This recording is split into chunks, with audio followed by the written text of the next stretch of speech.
So, welcome to Stream of Conscience. Our guest today is Jonathan Steinberg, the state rep who covers most of Westport, not the entire district, but almost all the town. Jonathan is a first-term representative, was the deputy moderator on the RTM prior to that, and has been involved in a tremendous number of activities here in Westport, some of which we may talk about today, but actually we're going to focus mostly on the budget. And I'd like to say that we're actually filming here on Friday the 13th of May. The reason why that's important is because there are budget negotiations going on now in the state capitol. They were at it last night. They're probably at it as we speak. So by the time this gets on the air, it may not be as timely.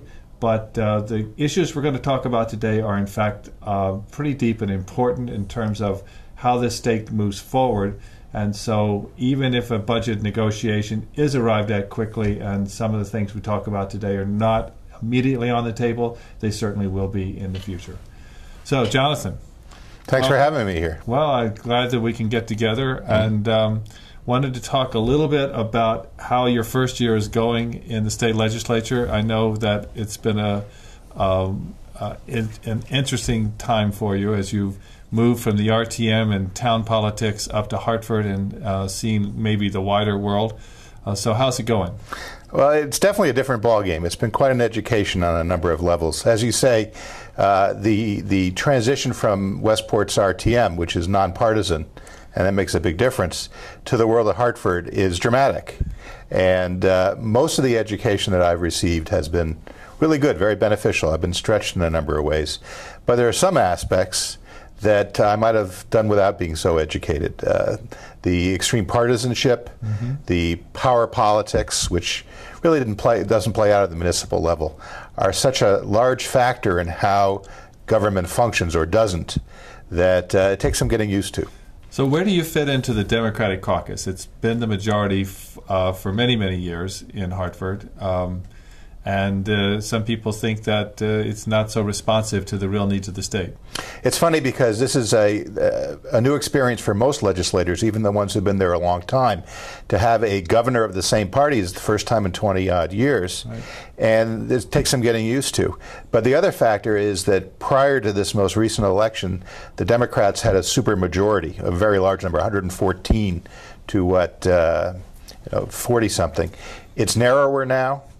But it doesn't make a big difference unless there are schisms within the Democratic caucus that might lead to some changes. You're probably aware that 15 Democrats, I was one of them, voted against the budget deal that the legislative leadership had with the governor. It's a very hard decision for me because I really wanted to support the governor and his bold leadership. But the majority of those who voted against it come from the moderates caucus within the Democratic caucus. I joined as soon as I got up there. We're all over the lot when it comes to social issues, but we are together that we're more moderate when it comes to fiscal issues. And initially we wanted to be supportive of the governor's efforts to reform government, and then subsequently we wanted to highlight the fact that there were other things than what were agreed to that might be done to reduce the number of tax increases required and really to begin to streamline government in a more effective fashion. So what did you like about the current budget that was negotiated and passed and has been signed by the governor?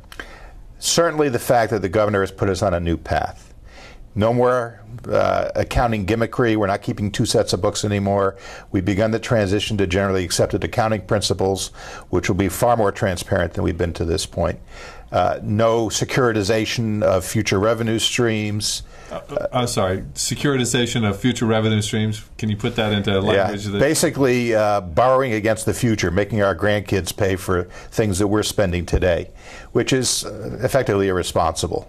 We should be living within our own means. You've probably heard the phrase in reference to Connecticut government, kicking the can down the road. Well, right. We've been doing that for decades. As I like to joke, we're known as the land of steady habits, but most of those have been bad habits over a period of years. And now we have to pay the price. So this budget stopped the gimmickry. So we now are going to have more transparency. It also stopped the borrowing for operational expenditures. Very important.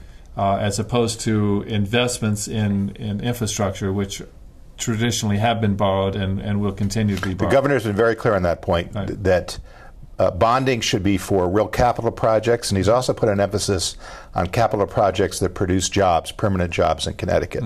So again, he's putting us on a far more serious and responsible footing when it comes to both the bonding capital side but also the operating side. Okay. So what did you not like? What was it that led you to vote against that budget? There were several elements. I think the most important one is the one we're all still waiting for, the puff of smoke to come up, to rise into the air, so that to let us know that the governor has a deal with the state workers' unions. And what's the importance of that deal? There's $2 billion over the 2-year biennial budget at stake, and that's significant. That represents effectively 20% of what we pay state workers. And it's in a $3.5 billion deficit. $1 billion is 30% of what we're talking about here. And to my mind, that almost sounded like a promissory note when we were obliged to vote on the budget.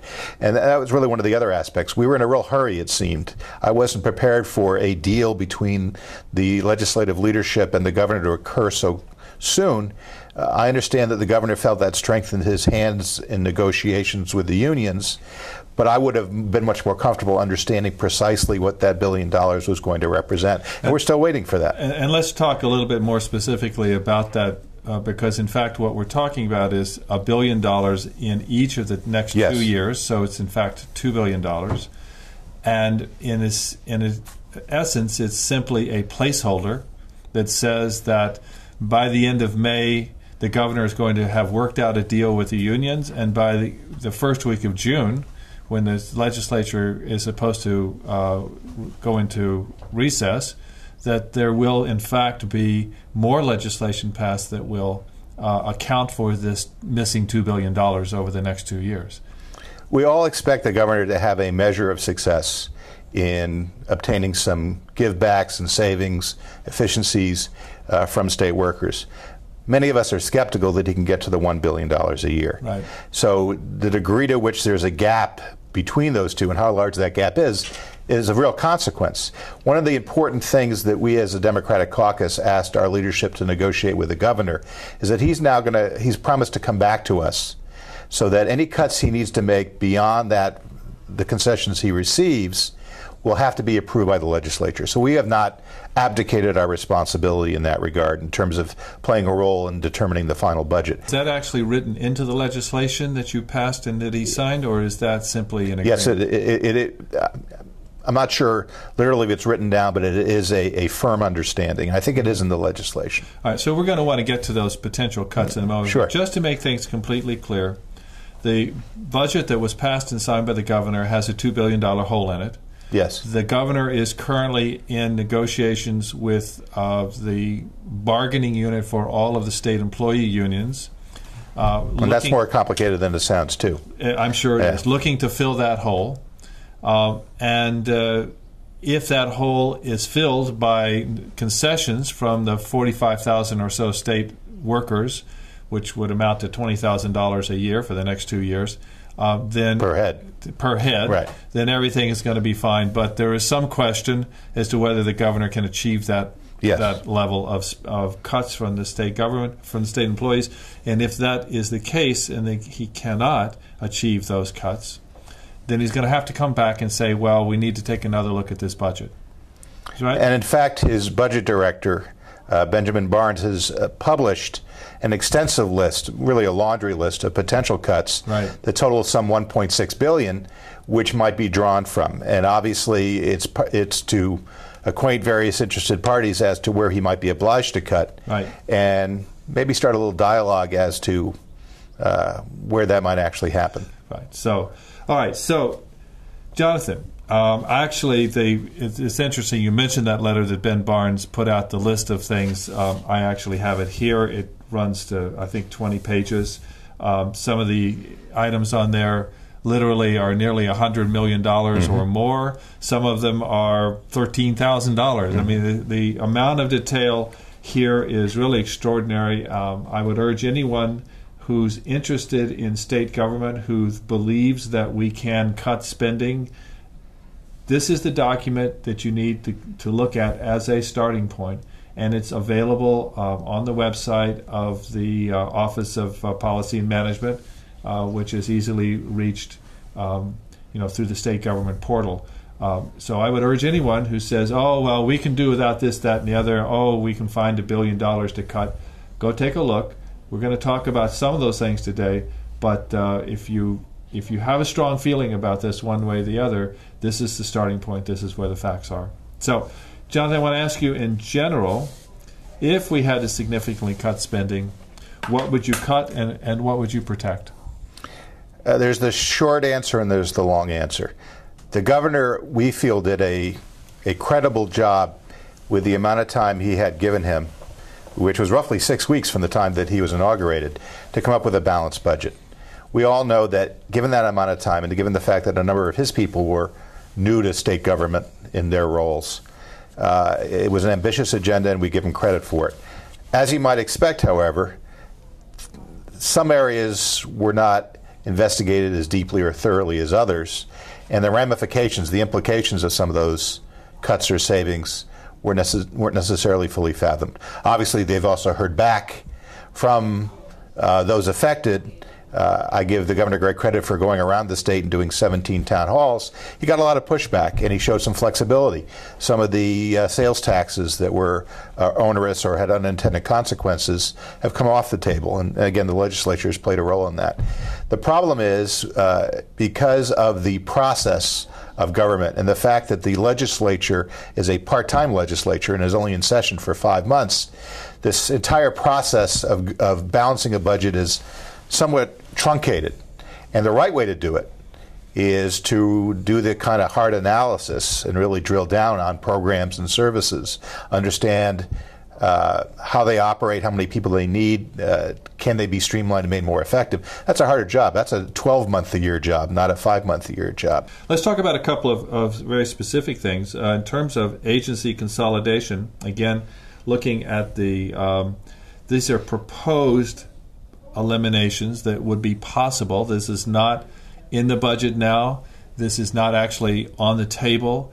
But these you could say it's on the table. On the table, sort of on the table, because first of all, we don't know if the governor is able to come up with his $2 billion deal, then these things won't be on the table immediately. So, well, I think we should clarify that. A number of the cuts that Ben Barnes has identified by way of staff may end up being similar to the concessions that the state workers give to the governor. So there may be a lot of overlap. That's true, too. Okay, so in this list of potential eliminations, starting off at the beginning of this document, there were the proposed reductions in headcount for the fiscal year 2012, which starts in 1st of July.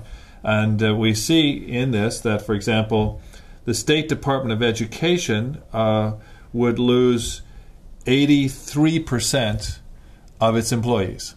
So basically wiping out the function of the Department of Education. If we look at some others which go away completely, now, these are much smaller operations. I mean, the State Department of Education, if they were to lose that number of employees, would be 1,400 employees out of that one agency alone.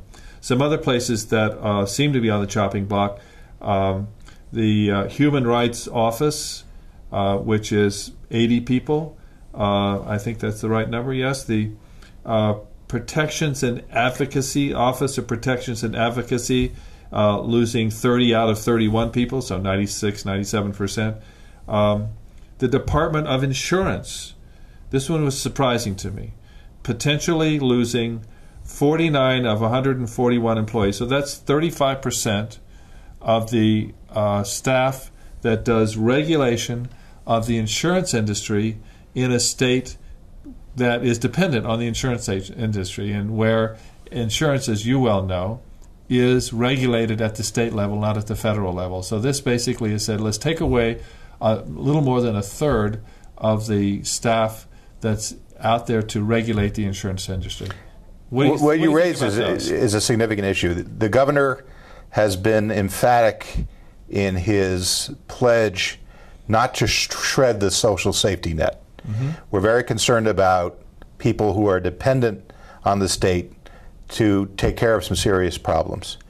So that leaves us with some tough choices. Yes, there are some things that perhaps the private sector, not-for-profits, can do to deliver services as effectively and perhaps more efficiently than the state can. And that takes a little work to figure out, but that's a way you can go. But if you're really trying to get rid of that many people, there are only so many places you can look. What you described, though, is one of those hard choices. The governor, with the help of Ben Barnes, has focused on oversight functions, which one could argue are consumer protections in many ways. This may make businesses happy that think we have too many regulations as it is. But yes, when that oversight goes away, who's minding the store? That's also been a factor in some of the consolidations. Some of the independent watchdog agencies are being consolidated under the agencies they're supposed to be watching. So one wonders again whether they will be able to exercise the independence in their reporting that they had previously. This is something that we may not feel in the short term, but has long-term implications. So, Department of Education, would you support eviscerating the Department of Education? First of all, I want to make it clear that the governor has also been very clear that he wants to support education in the state of Connecticut. His focus has been on making sure that communities that have depended on the state for education funding that benefits students will be preserved, even though we've lost some federal stimulus funds that papered over a hole in our budget to close to $300 million in the last session. He is committed to making sure that money is protected. The discussions with regard to the superstructure of the Department of Higher Education and the Department of Education has been very vocal in both directions. We have looked at models of other states which seem to be able to get by with fewer boards overseeing community colleges versus vocational colleges versus, in our case, the state colleges such as UConn. We seem to be relatively top-heavy compared to some other states and how they approach these things. So in theory, it sounds like you could do consolidation and we could probably get by with fewer people. Maybe not to the degree that is outlined here. I don't think this actually has to do with the college staffing. I think it has to do with the Department of Education. I think that's outside the university system. It certainly is a large organization. Yeah. But they provide a lot of important functions and a lot of support for the school districts. So again, it sounds alarming just based upon the pure volume, the percentage of it. It's almost hard to fathom the practical ramifications of what it would mean. I'm not sure even the governor's administration knows precisely what the impact would be. Well, somebody needs to figure it out. Let's jump to some other things. Again, just kind of scanning through this list, and again, the list goes on for pages and pages. It's small print, lots of numbers, very, very broken down. So, for example, Department of Public Safety. These are again potentially things. This is not necessarily being advocated for. It's simply on the table as something to look at. Eliminate police and fire training services in the Department of Public Safety, save $4.5 million a year. I've actually been approached by some of the local fire chiefs in Fairfield County who are very concerned. They've been very proud of their ability to keep their firefighters up to date and prepared to deal with what they might encounter. And eviscerating these support services might affect their readiness, right. And that's a risk for everybody. Department of Environmental Energy and Environmental Protection, which, by the way, is a combination now. I don't think. Well, that's still before us. That's still before you. Dan Esty, who has been made Commissioner of the Department of Environmental Protection, hopes within the period of the next few weeks, as we approve the legislation, to be Commissioner of the Department of Energy and Environmental Protection. Right, and that's how they've got it listed here. Yeah. Reduce conservation officers by 50%, save $1 million. This is one that really sticks in my craw. I think most people who have had encounters with the Department of Environmental Protection over the past years would tell you that it's frustratingly slow, often because they're understaffed. They don't have the resources to enforce the regulations they currently have. I can't imagine what the impact of cutting more workers from this important area would be, just at a time when its mandate is being expanded. And just locally, the project up in Georgetown that has not gone forward, the wire mill project, the Gilbert and Bennett.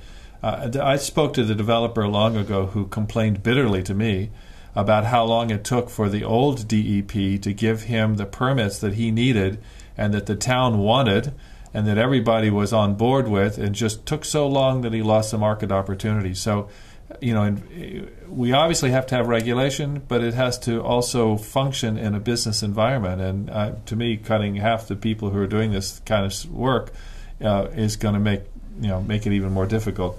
Let's move on. There's a lot of things here. Department of Mental Health and Addiction Services closed the River Valley Services. This must be a facility. Yes. Save $9 million. And I've had some feedback on that. There are those who are advocates on behalf of that facility who are very concerned. Where will those people go for services? The assumption is that they can find them in the community in some other fashion. We may end up finding out the hard way. Department of Social Services, eliminate the Children's Trust Fund, save $12.9 million. I don't know the program well enough to tell you what precisely that might mean, but it doesn't sound good. No, and these are the kinds of very difficult choices that we're going to face, and I feel more likely than not. Eliminate the grant payments for tax relief for elderly renters. Eliminating it, saving $23.5 million. I've heard from a lot of constituents on this one. Obviously, elderly people are often on fixed income with their prescription drug requirements and other health care needs, which are always escalating year to year. They have very little margin. And what might be described as subsidies are really a matter of life and death for a number of seniors. Who want to age in place. They want to stay where they are in these units, and they may not be able to. So we talk a lot about the budget in a very broad sense, but in almost every case, this affects real people we might know, and it's very hard. All right, so let's bring it really down home now. You're on the Transportation Committee, yes, right? Okay, so Department of Transportation is a big target in this list. So let's look at some of the numbers. Right off the top, a rail fare increase, $15 million. Well, you and I have had some experience with dealing with Metro North and the way in which they go about looking at rail increases.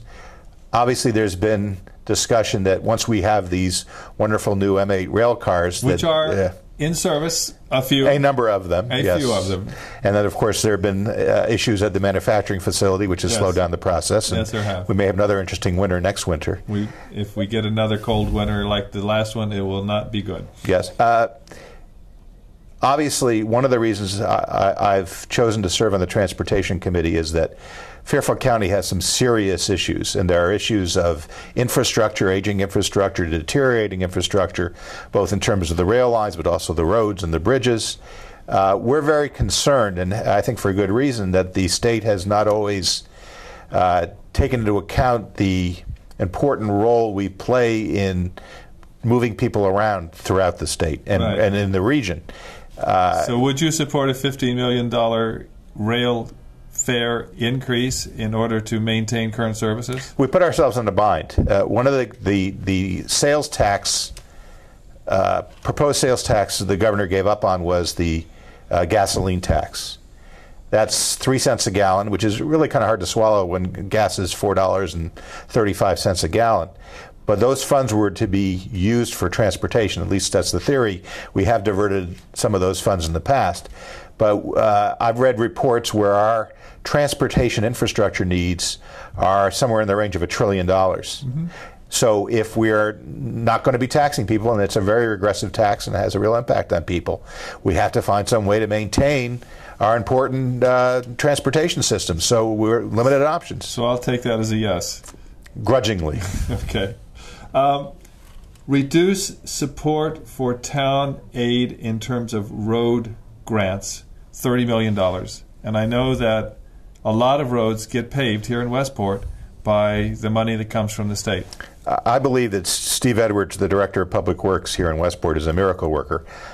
Given how his budget has been slashed on the municipal side and the difficulty in obtaining funds. There were some federal stimulus funds that made some things possible. It's remarkable not only that he's been able to keep the roads in decent shape, but he's been able to get the snow off the roads all during the winter. But you can only become more efficient to some degree before it becomes a problem. And I think that this is going to be an issue for our municipalities across the state. It's amazing how citizens come out of the woodwork when it's issues of potholes and deteriorating roads. Well, I'd like to throw out one more here, and there are lots and lots more that could be talked about, but one more here, dear to my heart, because as you know, I'm on the Metro North Rail Commuter Council, and so we wrestle with these issues on a regular basis. Eliminate basically the Shoreline East and eliminate the branch train service. So that would be the New Canaan branch, the Danbury branch, and the Waterbury branch. Basically, take those off the table, close them down, save a total of those two of $44 million. Obviously, this is a really bad idea. Many of us in Fairfield County have been fighting to support and enhance funding for those branch lines, and to see them go away would have a big impact in a variety of fashion. Many people depend on it to get to work. It would negatively impact our carbon footprint. Everybody be in cars, traveling all over the roads, creating congestion. It's a bad idea all around. Talked about forced choices. This is one of the worst kind of forced choices we can have. We need to be supporting our rail infrastructure rather than having people in cars everywhere. I'm dead set against this. I hope it wouldn't happen. The governor's from Fairfield County. We hope that he would spare us this. I know a lot of his focus right now is on the light rail line from New Haven to Springfield, but those of us on the Transportation Committee from Fairfield County are adamant about supporting this infrastructure, and we would fight very hard to make sure it doesn't go away. Well, and I'm sure there are going to be some fights. And I don't know whether this one is really on the table or not. I actually think it probably isn't, because the governor has made other substantial commitments in favor of rail transportation. Yes. The very first bonding commission meeting under his term of office back in February actually pumped, I think it was $95 million into the rail yard expansion up in New Haven. We really needed that. That's not all we're going to need, but that's what's needed now. And I think it was $84 million for the remainder of those cars that we're ordering, the 360 cars from Kawasaki. So clearly he's committed to rail transportation. There's no doubt about that. And I'm assuming, and it has to be an assumption at this point, that he would not actually put branch line, closing the branch lines on the table. Well, his predecessor did, and this may be one reason why it's on this list. Well, Roland did. It wasn't. Well, okay, two ago. Two right. ago, right. Okay. It was, and there was a fight about that in the late 1990s, as we well know. Well, Jonathan, thank you so much for coming in today. My pleasure. These are tough choices. Well, this is only maybe chapter 2 of what might be a 4-chapter discussion on the budget. It's going to go on for a while. Yeah.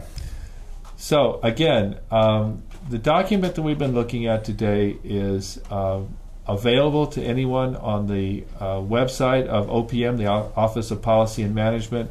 You can find it there quite easily. It's also been covered extensively in articles in the CT Mirror, which is ctmirror.org. I believe the best political reporting in the state goes on in the CT Mirror. And when they report on things, they have links. And in fact, that's where I got this document, was in a link in an online email that I get every day from the CT Mirror. So if you're interested in these things, this is where you find it. Jonathan, thanks again for coming in. Let's do this again sometime. Absolutely. Love it. Thank you. Thank you.